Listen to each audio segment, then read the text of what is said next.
Soy masoquista.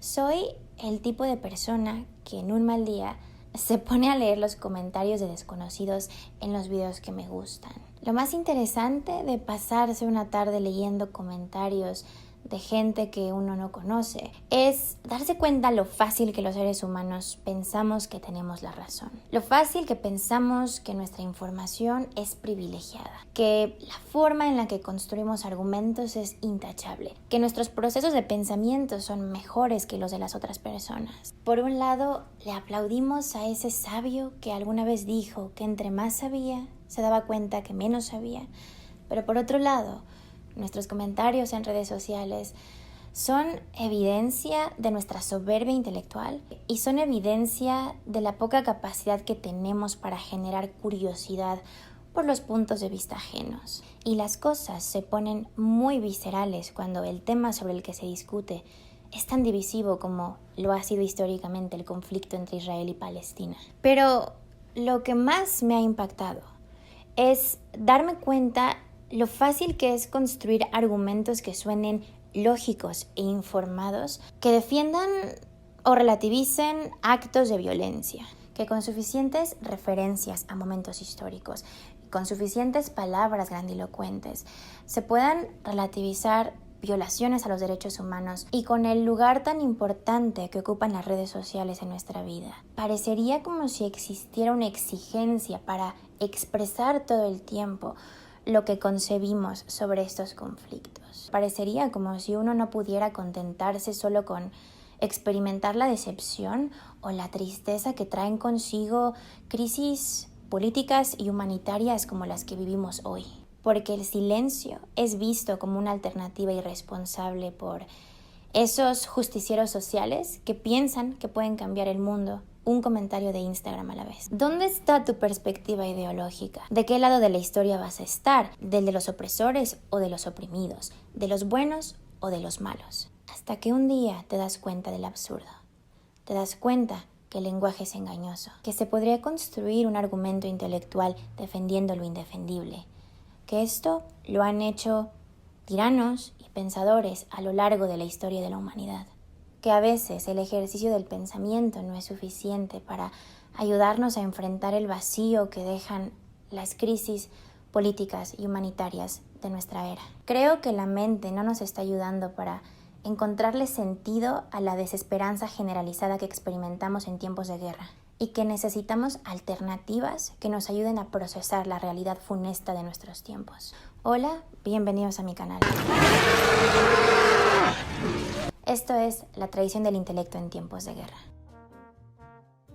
Yo misma soy una persona que tiende a sobrepensar las cosas. Y ahí estaba, atorada en mi cabeza, tratando de entender mis emociones con respecto a las guerras, con respecto a mi creciente desánimo con la política. Y en el transcurso del 2023, varias veces me hice una pregunta que yo creo que muchas otras personas también se hicieron y que muchas personas se hacen cuando se vuelven muy evidentes los demonios y las sombras de la humanidad, del colectivo. ¿La vida debería de seguir como si nada? ¿Debería de seguir subiendo videos a YouTube que no le hagan honor a estos sentimientos?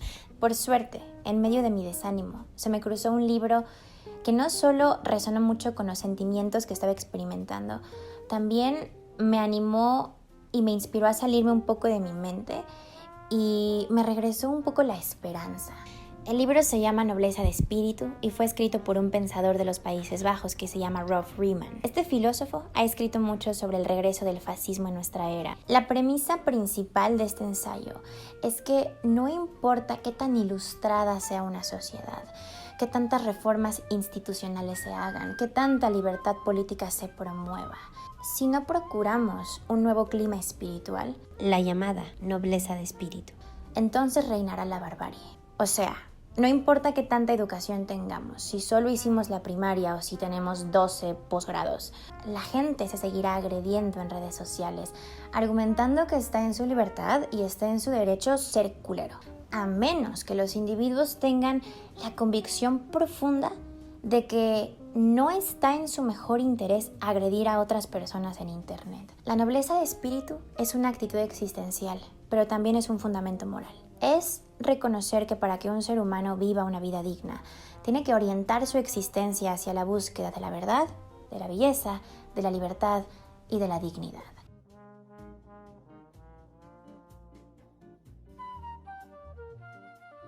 Más que vivir una vida pasiva, la nobleza de espíritu le exige al ser humano asumir responsabilidades sobre el efecto que tienen sus acciones en su realidad inmediata y en el bienestar de las otras personas. Toda acción individual tendrá consecuencias perdurables.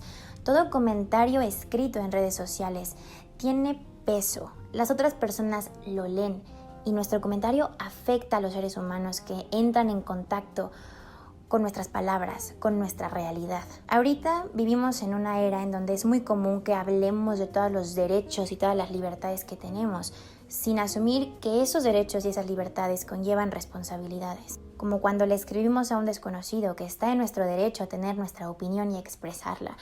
Y nuestra opinión es: estás culero y nadie nunca te va a amar.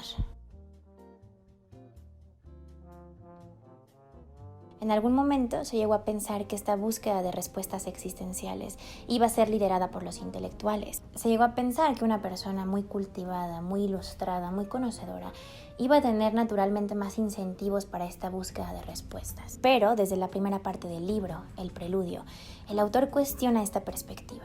Cuenta la anécdota de cómo, ante el atentado del 11 de septiembre, intelectuales de diferentes cortes ideológicos fallaron en hacerle frente a las crisis espirituales y crisis de la moral que se presentaron. Después de los atentados, la mayoría de intelectuales de izquierda estaban convencidos de que el monstruo hegemónico de Estados Unidos se merecía lo que le estaba pasando, que esto había sido el resultado de los abusos de poder de Estados Unidos en el mundo, mientras la derecha estaba convencida que la solución sería la guerra contra el terrorismo. Ninguna de dichas perspectivas ayudaron a construir un sendero de cooperación ni de solidaridad global, ni tampoco le sirvieron de consuelo a las familias que estaban pasando por el luto de haber perdido a sus seres queridos en esas tragedias. Y así como esta anécdota, el autor documenta muchos otros instantes en la historia en los que intelectuales lograron armar cualquier tipo de justificación discursiva para relativizar actos en contra de la dignidad humana. Creo que esta es una de las cosas que más disfruté de este libro, que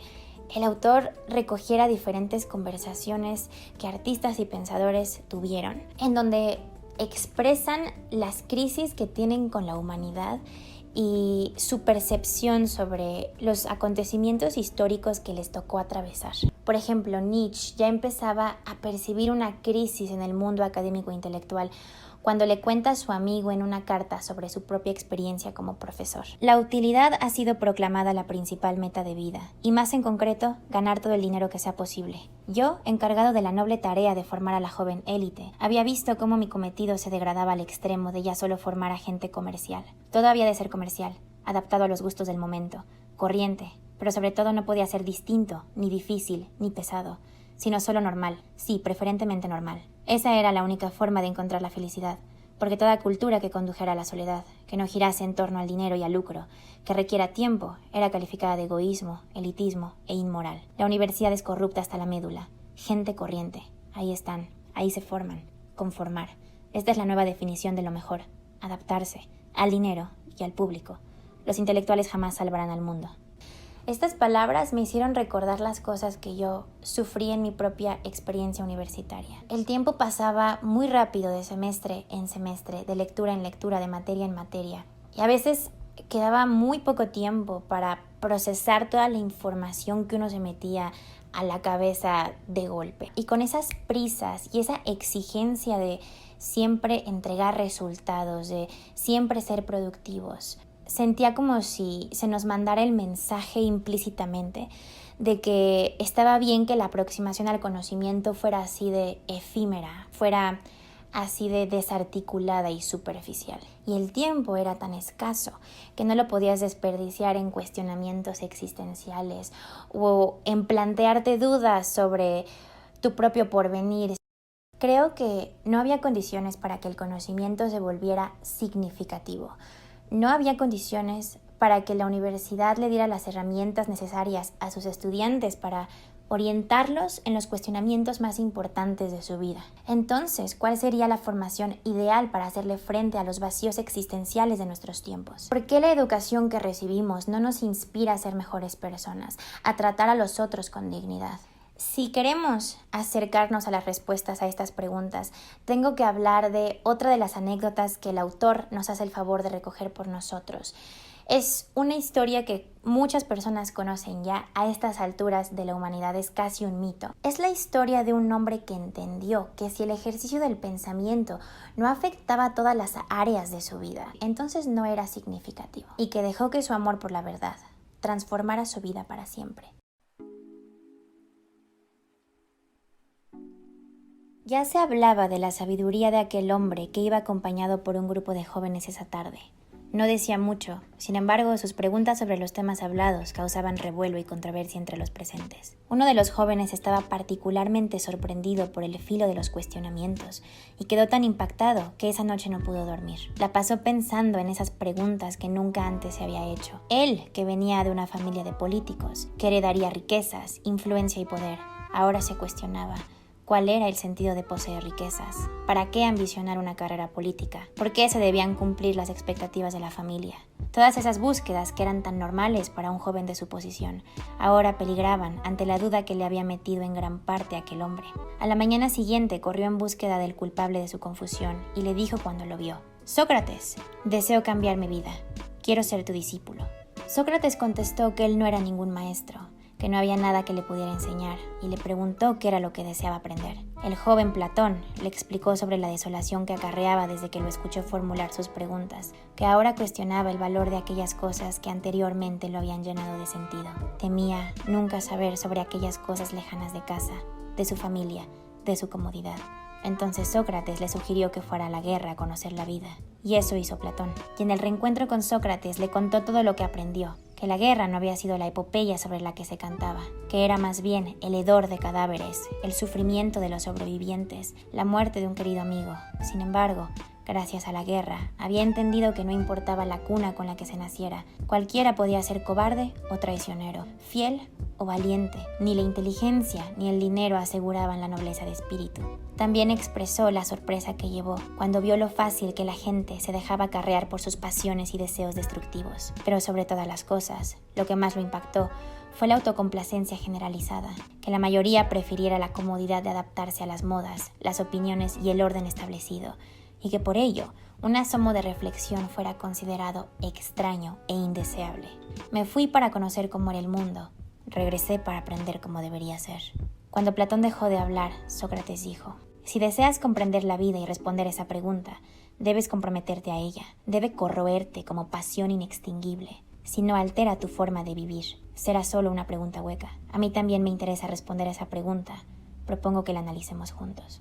Y por 8 años lo hicieron, y los cuestionamientos que generaron sobre la forma de vida ateniense resultaron ser muy peligrosos y llevaron eventualmente a Sócrates a su muerte. Algo que la educación formal ha fallado en tomar de estos griegos ha sido el esfuerzo por construir un puente entre los conocimientos y la vida. Los conocimientos que se nos enseñan en la escuela a cualquier nivel deberían de provocarnos emociones.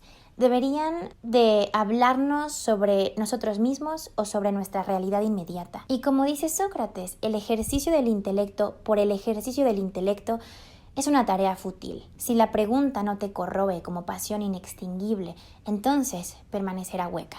Esta es una idea que no solo Sócrates y Platón han tenido. También muchos filósofos de la modernidad y filósofos contemporáneos han elaborado sobre la idea de la filosofía no solo como un ejercicio del pensamiento, sino como una práctica de vida. Esto quiere decir que como filósofo, como pensador o como persona pensante, no solo buscas respuestas a estas interrogantes de la vida en la mente, las buscas en el mundo, viviendo, eligiendo caminos. Sócrates no le dice a Platón que se vaya a la guerra porque él mismo idealice la guerra o piense que la guerra es lo mejor. Se lo dice porque la guerra es una experiencia límite, y si Platón se enfrenta a una experiencia límite, va a tener la oportunidad de refinar esas inquietudes que empezaba a tener esa mañana que lo fue a visitar. Y así sucedió. La guerra no hizo más que ayudarle a Platón a aclarar sus propios sentimientos con respecto a la forma de vida ateniense y con respecto a su propio lugar en el mundo. Poco más de 2 siglos después de la muerte de Sócrates, era el ocaso de la Segunda Guerra Mundial y amenazaba la posibilidad de una guerra nuclear. Albert Camus escribió en su diario sobre una reunión que tuvo con diferentes intelectuales, en donde discutirían cuál sería el porvenir de Europa y del mundo. Los pensadores en la reunión querían acordar qué postura y qué acciones tomar para enfrentar las crisis del mundo. Sin embargo, al proponerse la creación de una organización internacional para defender los derechos humanos, no pudieron formular un proyecto por diferencias ideológicas. Sartre, simpatizante de la URSS y antiamericanista, no podía aceptar formar parte de una organización que no se adhiriera a la defensa del comunismo y que además tuviera posicionamientos morales en contra de la URSS. Arthur Koestler, un ferviente antistalinista, exigía que los intelectuales, o sea Sartre, dejaran de predicar todo tipo de sofismas que no servían a la causa. Otro dijo que no se uniría a un proyecto que defendiera que la verdad la encarnaba el proletariado. Sartre, ya molesto, en algún punto se da cuenta que el joven Camus no ha expresado nada en todo el rato, y entonces le pide que dé su opinión. A lo que Camus dice: ¿no creen que todos somos culpables de la falta de valores? Y si todos nosotros que procedemos del nichismo, del nihilismo o del materialismo histórico confesáramos públicamente que nos hemos equivocado, que existen valores morales y que en lo sucesivo haremos lo necesario para fundarlos e ilustrarlos, ¿eso no podría ser el comienzo de una esperanza? Esencialmente, lo que Camus proponía con esto era que los intelectuales se pronunciaran en favor de la vida y de la dignidad humana y que empezaran a dejar de lado estos discursos políticos ideológicos que no hacían más que dividir a los presentes en esa reunión y que habían provocado el genocidio y las guerras más terribles de la modernidad. En mi muy humilde opinión, creo que los proyectos educativos contemporáneos no terminan por hacerle justicia al proyecto de conocimiento de estos griegos. Y lamentablemente, la pesadilla profética de Nietzsche se sigue manifestando en la historia. Hoy, la adquisición de conocimiento tiene diferentes implicaciones. Es una herramienta para adquirir poder. Es una herramienta para volvernos más competitivos en el campo laboral. También es una herramienta para hacernos de muchísimos datos inútiles, para citárselos a una persona desconocida y para hacerle ver que sabemos más que él. A lo mejor la búsqueda de la verdad ya no es una tarea exclusivamente intelectuales.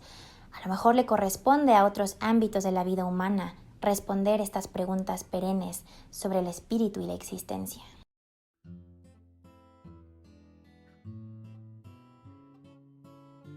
Cuando estaba en la universidad, en clases de filosofía, nos enseñaron lo que cada pensador concebía sobre el arte y la literatura. Y era muy interesante ver que estos hombres a los que uno se acostumbraba a leer en un lenguaje muy abstracto, canónico, racional, cuando hablaban de arte, cuando hablaban de poesía, lo hacían con un lenguaje diferente.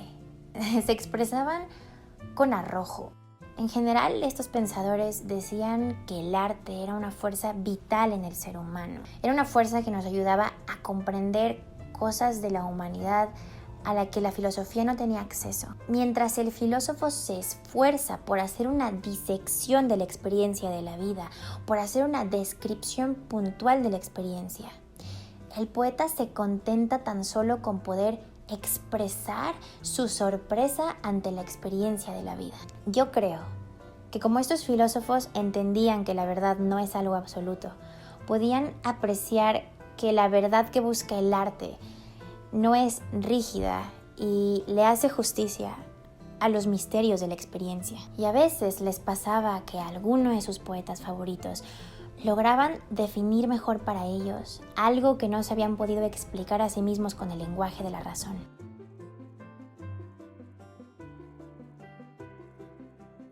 Pero como pasaba con el conocimiento, crear arte toma introspección y silencio. Toma retirarse hacia la montaña del ermitaño, porque en medio del ruido es difícil definir lo que es de uno y lo que es de los otros. El artista siente el compromiso de rescatar eso que se encuentra en lo profundo de sí mismo para pulirlo y para manifestarlo en el mundo. Y así a veces logra expresar su verdad. Y no es una verdad rígida, escrita en piedra. Es la verdad eternamente mutable del individuo que se encuentra en constante búsqueda de sí mismo. A lo mejor para la realización de este proyecto moral espiritual de la nobleza de espíritu, lo que se necesita no es la verdad rígida de los intelectuales, esa verdad que logra justificar todo con lenguaje de la razón. A lo mejor lo que se necesita más bien es esa verdad caótica y eternamente mutable del arte. No del arte como objeto de consumo, sino del arte que se crea con intención de sinceridad y por lo tanto de vulnerabilidad. El arte que logra documentar la experiencia subjetiva de los individuos.